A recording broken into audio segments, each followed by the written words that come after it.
So it has been brought to my attention that I have been addressed directly by Will Duffy to participate in his upcoming FE debate. He sent me an email, which I will read right now.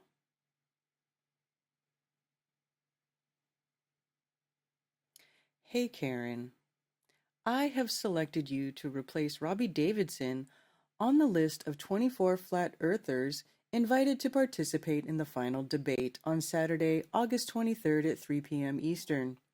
The final experiment led to two main responses from the flat earth community. Many left flat earth and acknowledged the globe, and many flat earthers remain, which implies they believe our observations and experiments can be reconciled with the flat earth. The globe side has declared victory and also claimed that the flat earthers have no answers for TFE. So the final debate will test their claim. If they are correct that flat earthers have no answers, then flat earthers will avoid the final debate.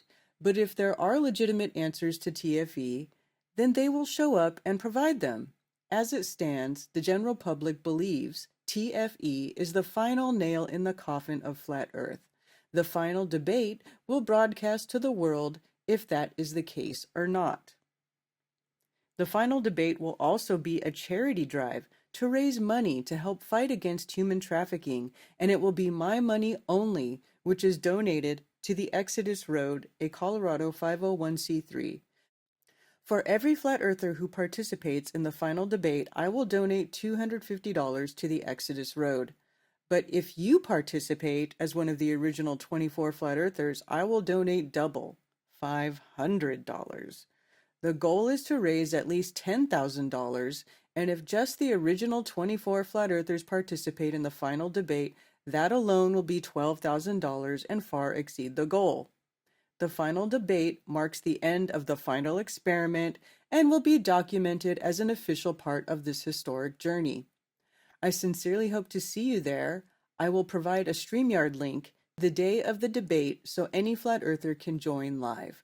Please let me know if you have any questions. Thanks. I have a lot of thoughts about this, Will Duffy. First of all, your claim, many flat earthers left and acknowledged the globe. Maybe a few people did, but who cares? People are free to think whatever they want to think, and many flat earthers remain. Yes, many of us do, because a lot of us have been here for a long time, and we've already gone through this whole thing with the sun and the 24-hour sun at the poles, and we've already researched it, and we've already looked into other ways that this could be explained. No, we don't have answers, okay? We have possible answers, we have plausible answers, but nobody knows definitively. And you know that. You know that nobody knows definitively. Even the heliocentric model cannot be proven definitively. The globe side has declared victory and also claimed that flat earthers have no answers for TFE. Okay, first of all, TFE was not an experiment. The final experiment was not an experiment. It was an observation, and not even a new observation. This observation about the 24-hour sun at the poles was made many, many years ago, hundreds of years ago, and it was already known and acknowledged by Zetetic, geocentric, flat earth believers. We've explored a lot of things and learned a lot over the last decade, and there are plenty of plausible and possible answers for how the lights in the sky work on a flat earth. The problem is nobody can get to those lights in the sky. Now, I know you want to say, oh, but NASA this, NASA that, space agency this, space agency that. Yeah, they can put all the rockets up in the air and they can make all the CGI videos that they want to make, but it doesn't mean that they actually went to the moon and they're not going to Mars. And these lights in the sky, as far as anybody can prove unequivocally, are not places that you can go. If they are correct that flat earthers have no answers, then flat earthers will avoid the final debate. See, this is you. Why do you have to gaslight everybody? Why are we required to participate in your stupid antics at all? Why do you need us? Why don't you just go measure the curve of Earth, Will Duffy? Why don't you go and just take direct measurements of Earth's curvature? I mean, Flat earthers have gone out and we have measured the lack of curvature. Not once, not twice, but dozens of times. Literally dozens of times. The world record long distance photograph, which could never have been taken on a globe, wasn't even taken by a flat earth believer. It was just somebody taking long distance photos, and they accidentally debunked the globe. If there are legitimate answers to TFE, then they will show up and provide them. Look, again, nobody is required to show up to your stupid final debate. The final experiment, which wasn't an experiment. Oh, and by the way, look, there's a whole bunch of us flat earthers still here, so clearly it wasn't the final anything, for us anyway, which we said before you did that. We said that before you were going to go, or at least I did. I was saying before the trip even happened, that there is nothing that you're going to see there that is going to make Earth a globe, including the 24-hour sun. And I will get to why that can be later. As it stands, the general public believes TFE is the final nail in the coffin of flat Earth. Let them believe it, if that's even true. Do you think that we care what people think? Do you think after 10 years of being ridiculed and criticized by the general public that all of the sudden now we care that the general public thinks that the TFE is the final nail in the coffin for flat Earth? Let them think that, because they're going to be surprised when they see that a whole bunch of us are still going and we're making new observations and finding new ways to show that the Earth is absolutely 100% unequivocally not a globe. And as far as your charity drive to raise money and you using your money to try to manipulate people to do what you want them to do, that is not a very pastorly thing to do, Will Duffy. Let me just go ahead and refer to scripture, since you are a pastor and you should already know this, okay? Beware of doing your kind deeds before men in order to be seen by them. Otherwise, you have no reward from your Father in heaven. Thus, when you do a kind deed, do not sound a trumpet before you as the hypocrites do, in the congregations and in the streets, to be praised by men. Truly, I say to you, they have their reward. But when you do a kind deed, do not let your left hand know what your right hand is doing, so that your deed shall be in secret, and your Father who sees in secret shall himself reward you openly. So it is not really any of your business what anybody does as far as donating to charity. And it is not very Christian of you to gaslight us into participating in your ridiculous final debate, which, let's be honest, it's not going to be the final debate. I don't know how you can be so arrogant as to think that you, Pastor Duffy, are going to be the final anything, or you're the one who's going to end this debate, when people have been arguing about this for hundreds of years, maybe thousands of years, okay? This is not a new subject. This didn't just come out of nowhere in 2015 or 2014. It's been going on for hundreds and hundreds of years. Now, why don't you get a life? And if you want to go donate to the Exodus Road and help to end human trafficking, by all means, go do it. Donate to them. You should do that. But for you to use your money to try to manipulate people into participating in your ridiculous showboating because you have some chip on your shoulder, or because you want to gain some sort of recognition as the person who ended the flat earth, globe earth debate, well, you're going to be sorely mistaken. Even if 24 flat earthers showed up to your final debate, it would not be the final debate. One could only hope that it would be your final debate and then you would finally shut up. So let this be my final acknowledgement of you and your ridiculousness and your arrogance and your narcissism. And let me just tell you that I want absolutely nothing to do with you. I want nothing to do with any of your streams, your debates, any of it. I am not here for glory. I am not here for attention. I am not here for recognition. I am not here to do something for charity so somebody can tell me how great I am and how generous I am and how good for you for donating to charity, Karen. I'm here because I do care about truth, and I don't want people to be deceived. And there are plenty of other people who have the same line of thought as me. And those are the people that I associate with. So, we're just going to keep doing what we're doing. We're just going to continue to ignore you and your final this and your final that. And you can spend hundreds of thousands of dollars, millions of dollars, trying to end the globe Earth, flat Earth debate, and it's never going to happen. Not going to happen. Because as long as there are people who still care about truth and who recognize the creation for what it is, this is going to keep going on. As far as you claiming that flat earthers have no explanation for how the sun could be working, or the 24-hour sun in the south, I'm going to defer to this book, Zetetic Astronomy, the sun's motions north and south with the moon's motion, fancied and real, showing the uselessness of the gravitation theory, by Lady Blount and Albert Smith. This book is from 1904, well over 100 years ago. And we'll just go ahead and skip to sun's motions in the south, since that is the relevant topic. Already we have given evidence on this subject, and evidence from Zetetics, which should appeal to Zetetics. Let Zetetics weigh that evidence carefully, for it will prepare them for that which follows. But we have further evidence from honest and skillful opponents. Every fact should be acknowledged by us, whether it come from friend or foe.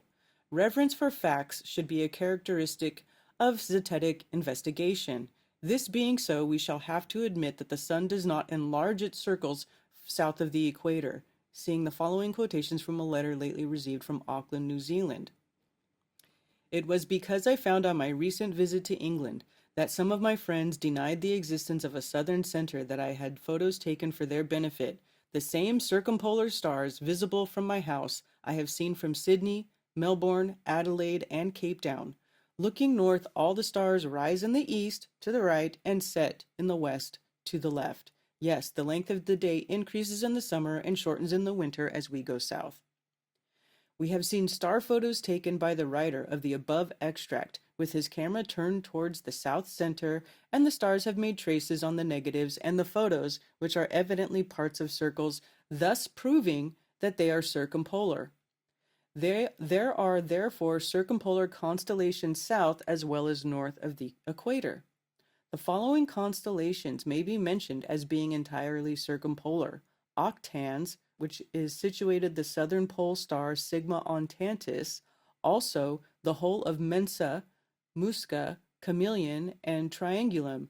There are also portions of the southern constellations Argo, Crux, Centaurus, Paro, Indus Tucana, which never set.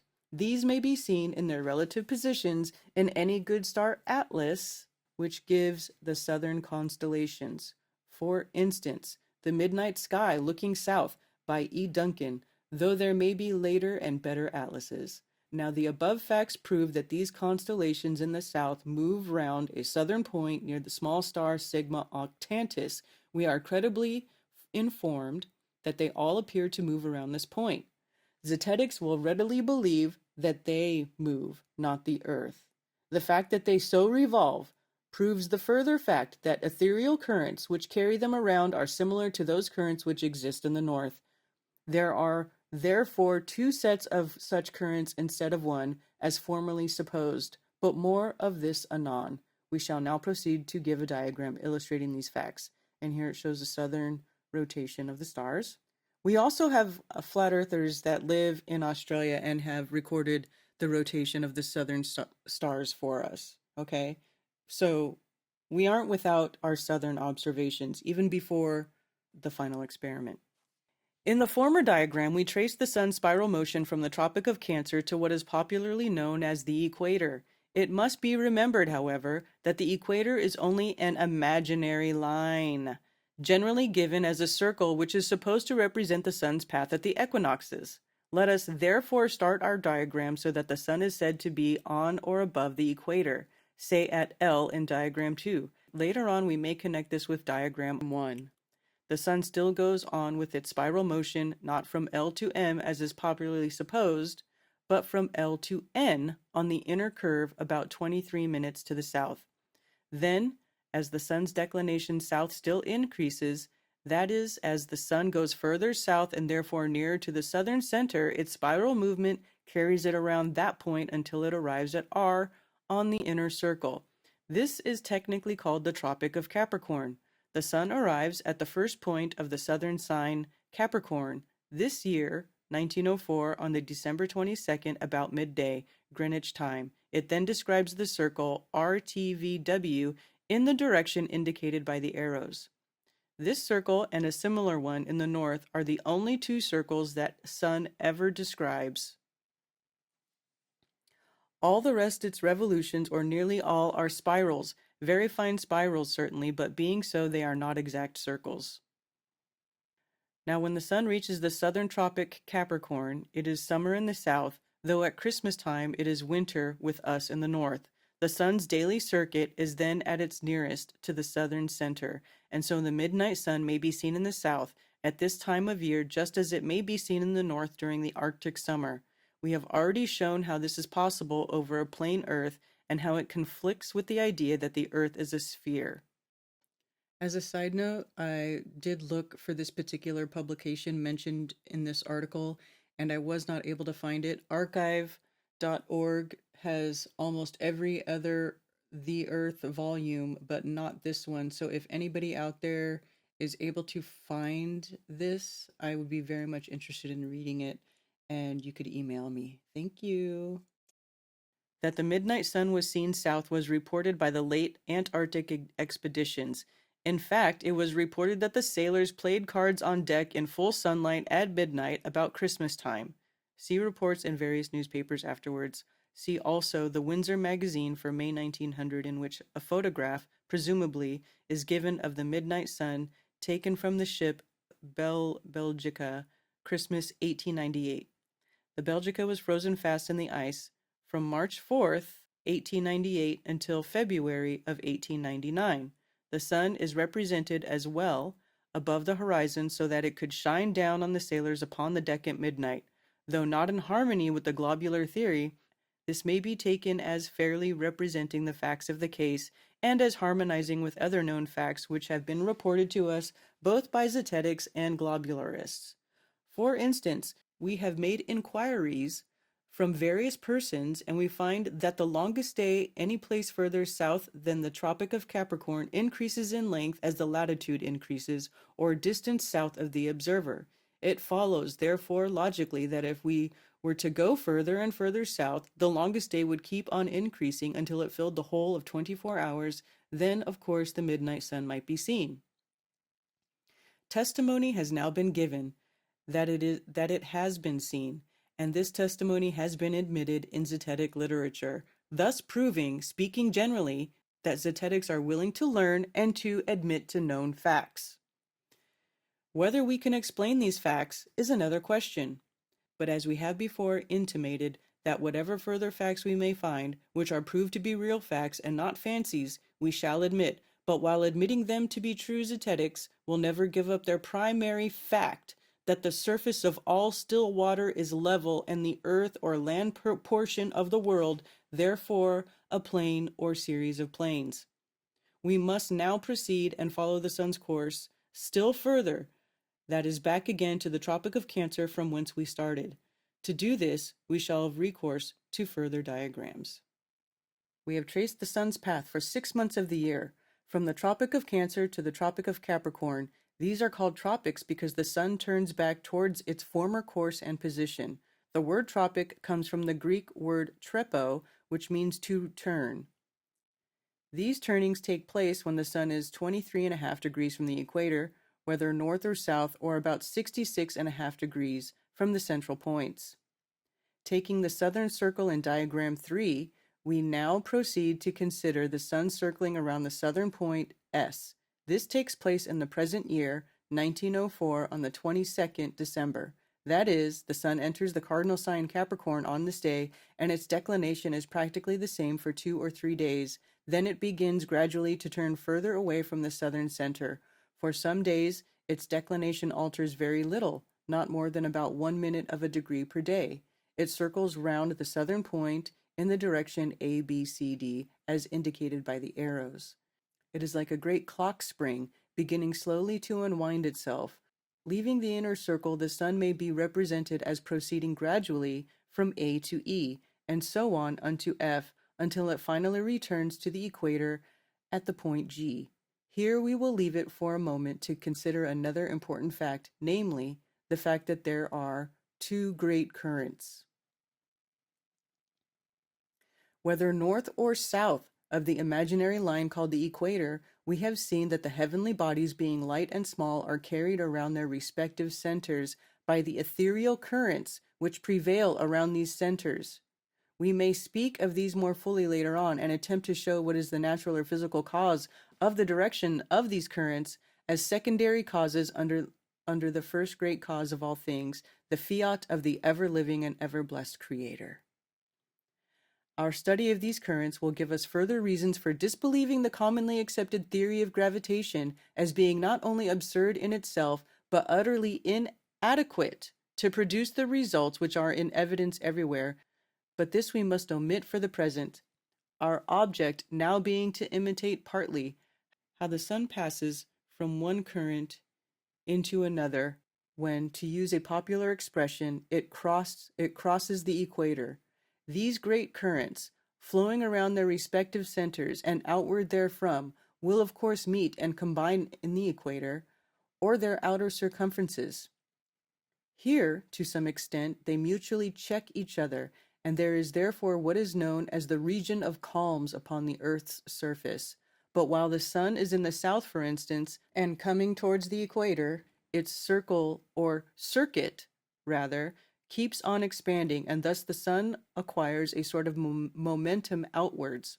Now we left the sun for a moment's consideration with this acquired momentum at the point G. This momentum carries the sun from the point G onwards to meet the currents circling around the north center at Q. It is thus transferred from one set of currents to another, and crossing the equator, the sun pursues its course northward towards H, and so enters its northern declination and begins its spiral course around the north center. Here its expanding tendency is checked, and it begins slowly to wind around its spiral path in the north, going around many times from H to K, and arriving finally about June 22nd on the inner circle of the Tropic of Cancer, as represented by the circle LMOP.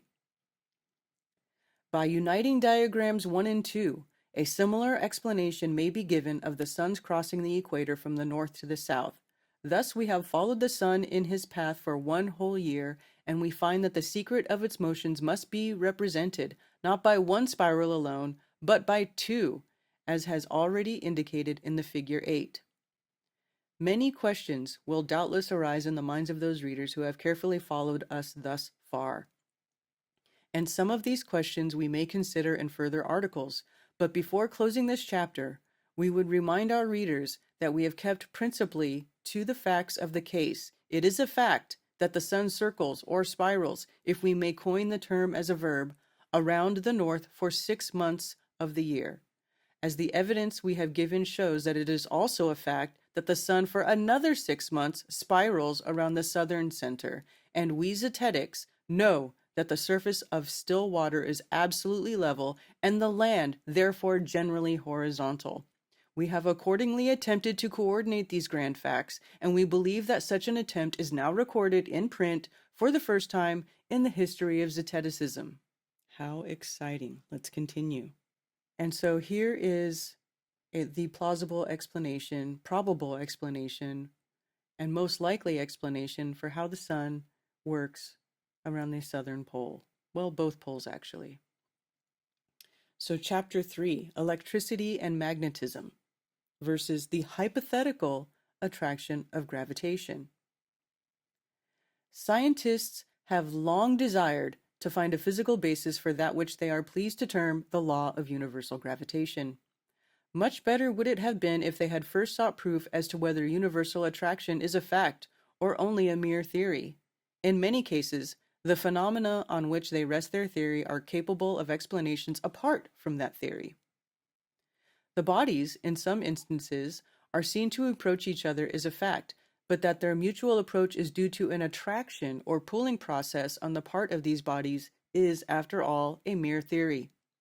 Hypotheses may be sometimes admissible, but when they are invented to support other hypotheses, they are not only doubted, but discredited and discarded. The hypothesis of a universal force called gravitation is based upon and was indeed invented with a view to support another hypothesis, namely, that the Earth and sea together make up a vast globe, whirling away through space and therefore needing some force or forces to guide it in its mad career and so control it as to make it conform to what is called its annual orbit around the sun. Theory, first of all, makes the Earth to be a globe, then not a perfect globe, but an oblate spheroid, flattened at the poles, and then more oblate until it was in danger of becoming so flattened that it would be like a cheese, and passing over minor variations of form, we are finally told that the Earth is pear-shaped and that the ellipsoid has been replaced by an apoid. What shape it may assume next, we cannot tell. It will depend upon the whim or fancy of some astute and speculating scientist. All this, of course, is said to be due to gravitation.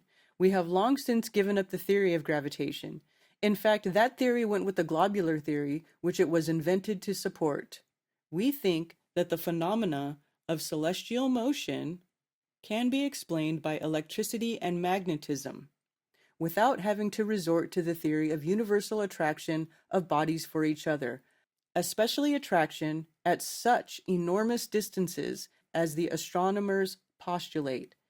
In short, Zetetics agree with Sir Isaac Newton that action at a distance is impossible without some connecting medium, and that therefore bodies at a distance can only act upon each other through the ether and the electric and magnetic currents which are set up in that subtle substance. The action of the magnet is, however, supposed to be proof of the possibility of two bodies attracting or pulling each other together from a distance, but when this proof is examined, it will not bear this interpretation. If we stand on London Bridge, we may sometimes see a boat approach the bridge by mere action of the wind or tide.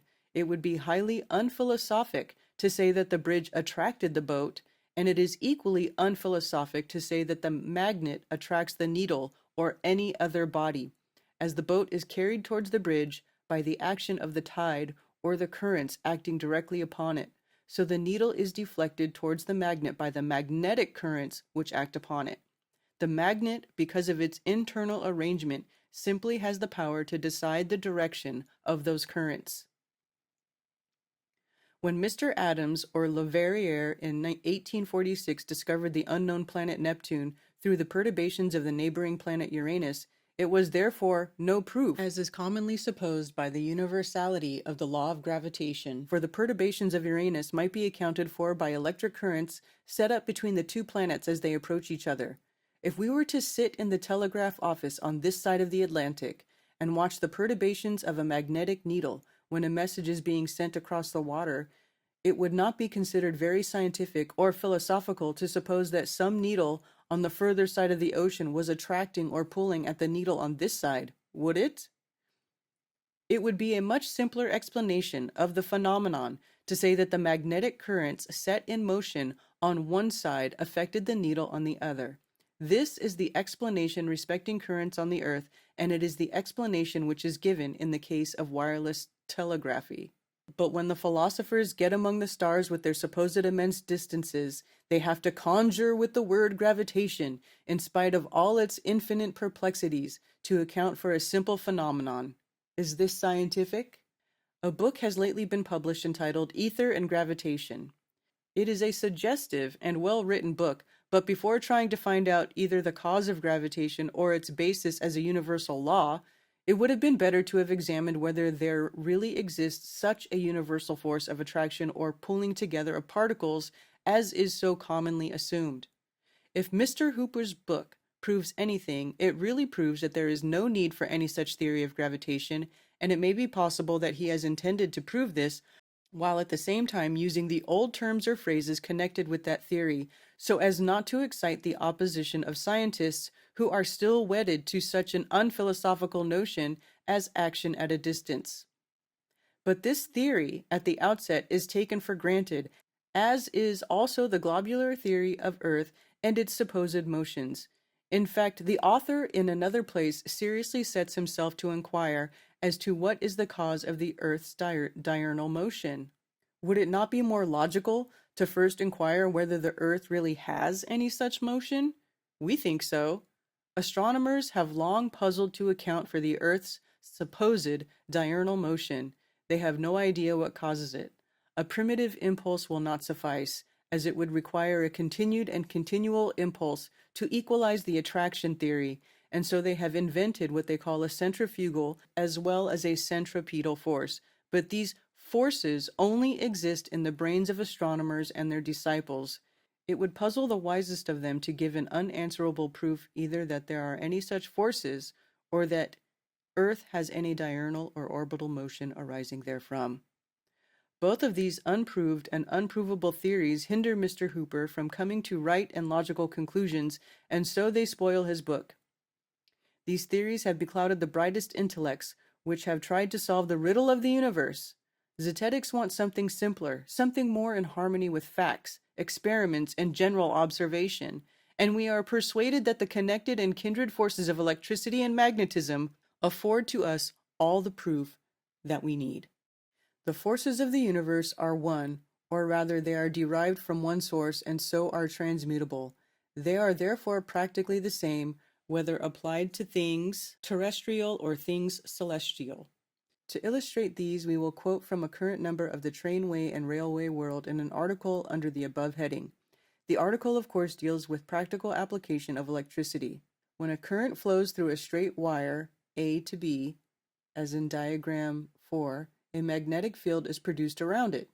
The character of this field is shown in the figure over the case when the current is flowing upwards through a vertical wire.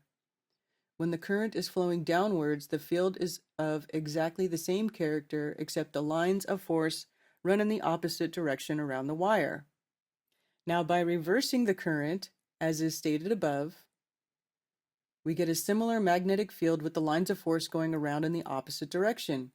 We may take diagram 4 to represent the magnetic field in the northern circle, with C as the north center, but instead of reversing the current and so altering the direction of the circular lines of force, we may take a second field to represent the southern circle with the lines of force going around ABC, and so from B to C in the opposite direction are represented in diagram 5. This will illustrate the currents flowing around the North Pole. In the above diagram, a circular current is represented as going along the wire from A through N to B in one direction, and so on from B to C through S in another direction. The electrical current thus going in the opposite direction through the wire at S from that at point N, the circular lines of force or magnetic currents travel around south in an opposite direction to those which travel around point N, and thus we have an illustration of the two great currents which circle respectively around the north and south magnetic poles. These currents meet in a middle and a neutral line or zone called the equator and interlock like the cogs of two connected wheels working together in harmony. This we will illustrate in diagram 6 of our next chapter. Chapter 4: Two Poles and Two Vortices. We have seen from the foregoing evidence that there must be two poles, but while we as Zetetics admit this fact, we still deny that these poles are such as would be required by a globe at each end of its supposed polar axis. They are simply magnetic poles, like the poles of an ordinary magnet, and not the poles of a rotary sphere of any kind. It may be objected that the Earth's magnetic poles do not quite correspond with the celestial poles. True, this may arise from the fact that the celestial and terrestrial fields of magnetic operation, though generally the same, are not quite coincident, but this difference may be easily accounted for. There are two celestial poles and two terrestrial poles, and the fact that these poles are alike magnetic will account for their slightly different positions, as also for the fact that these poles gradually alter their geographical areas, but we cannot at present enter further into this interesting question, Nature seems to work in pairs. We have heaven and earth, the sun and the moon, man and woman, positive and negative, north and south, electricity and magnetism, etc., etc. It is generally acknowledged by scientists that the Earth is a vast magnet. Being such, it will naturally have two magnetic poles, one in the northern circle or circuit and another in the southern circle or circuit. In the centers of these vast circles of forces are the so-called poles, one positive in the north and the other negative in the south. The difference between the positive and the negative may in some measure account for the differences of climate in these two circles, the differences in the flora and fauna, and even to some extent for the differences found in the animal world generally, and the various races of mankind in particular. It is a noteworthy fact that God created and primarily placed the human race in the northern circle. The sun is a vast electric body circling around and over the earth, and its motions may be known by experiment and observation. It is well known by those who study the laws of electricity and magnetism that if an electric current be made to circle around any body, that body becomes magnetic by induction. Thus, in the daily revolution of the sun around the earth, we have a physical cause which accounts for the magnetism of the earth. If the sun were to leave the heavens and cease revolving, the magnetic currents of the earth would rapidly die out. Furthermore, if we were to seek for a physical cause of the daily revolution of the sun, we would find that it is bodily carried around by the ether, which is in rapid and continual circulation over the earth. Thus, the Creator has solved the problem of perpetual motion, or rather has given us an example of perpetual motion, the solution of which man has hitherto tried in vain to discover. If ever it be found out by man, we may venture to predict that it will be found only in connection with some circulating electric body or a circulating current of electricity inducing magnetic action. This circulation of the ether was advocated in the earth for September 1900. The ether was there said to be in a state of constant flux, like a great stream continually going around the north center or so-called pole, carrying all heavenly bodies with it at various heights according to their varying densities. In fact, it was represented as a sort of a vortex motion. Vortex motion and gravitation. When Sir Isaac Newton suggested or invented or formulated the idea of universal gravitation, eminent mathematicians and philosophers opposed the idea and suggested certain theories of vortex motion or motions around a number of vortices to account for celestial phenomena, and this was done too with the idea of displacing the theory of gravitation. Our space will only allow us barely to mention such names as Kepler, Descartes, and Huygens. But these men, while on the right track, if we may so speak, were weighted and hampered by the incubus of the globular theory. Once we have proved by practical experiment that the earth is a plane and a vast magnet, we are open to receive a better idea of vortex motion and the untenable nature of the gravitation theory. But coupled with the lately proved fact, the sun, for at least 6 months of the year, circles around the southern pole, we are now compelled to admit that there are two ethereal vortices instead of one ethereal vortex as we formerly supposed. But the subject is too great to be encompassed within the limits of one or two articles. We can at present only indicate the general outline of these forces or causes of celestial motion. We recommend Zetetics to study the kindred sciences of electricity and magnetism if they would arrive at a clear conception of the motions of the heavenly bodies. Speaking generally, we may state that the stars in the southern circle move in circles around the southern center, and while those in the north move around the north center, the sun, moon, and planets move in spirals, which are almost but not quite circles. Coining a word, we may say that those bodies which are called planets or wanderers sometimes spiral round the south center when they have south declination. They all revolve much in the same way as the sun, the motion of which has already been explained.